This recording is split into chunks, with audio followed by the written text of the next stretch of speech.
దసరా బతుకమ్మ బొడ్రాయి లాంటి పండుగలు కుటుంబమంతా కలిసి సంతోషంగా జరుపుకునే ఆనవాయితీ తెలంగాణలో ఉందన్నారు మాజీ మంత్రి హరీష్ రావు.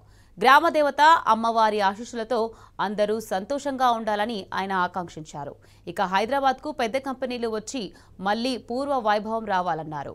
ఈ మేరకు హైత్నగర్లో బొడ్రాయి పునఃప్రతిష్ఠాత్మక కార్యక్రమంలో హరీష్ రావు, సుధీర్ రెడ్డి పాల్గొన్నారు. గతంలో పాత రోజుల్లో ఊళ్ళల్లో ప్రళయ డయేరియా వివిధ రకాల వ్యాధులు వచ్చినప్పుడు అమ్మవారికి మొక్కి అమ్మవారికి అక్కడ బలిచ్చి ఈ గ్రామానికి శాంతి జరగాలి, గ్రామ ప్రజలు బాగుండాలి, ప్రజలందరూ ఆరోగ్యంగా ఉండాలని చాలా గొప్పగా ఈ పండుగను గ్రామాల్లో నిర్వహించుకునే వాళ్ళం.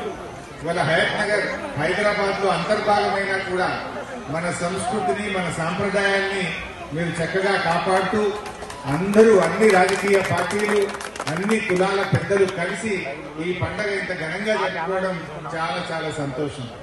ఈ ఐక్యత ఎప్పుడూ ఉండాలి, ప్రజల మధ్య ఐక్యత ఉండాలి.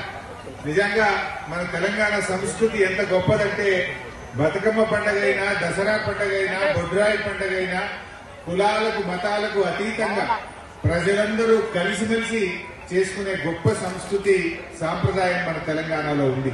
అంతా బాగా జరగాలి, మన హైదరాబాద్ కు మళ్లీ పూర్వ వైభవం రావాలి, హైదరాబాద్ లో ఇంకా వ్యాపారాలు అభివృద్ధి జరగాలి, హైదరాబాద్ లో పెట్టుబడులు రావాలి, హైదరాబాద్ కు పెద్ద పెద్ద కంపెనీలు రావాలి, మన నిరుద్యోగ యువతీ యువకులకు మంచి ఉద్యోగ అవకాశాలు రావాలి, హైదరాబాద్ ఒక అంతర్జాతీయ నగరంగా అభివృద్ధి చెందాలని కూడా నేను అమ్మవారిని ప్రార్థిస్తూ అందరికీ నమస్కారం. జై తెలంగాణ.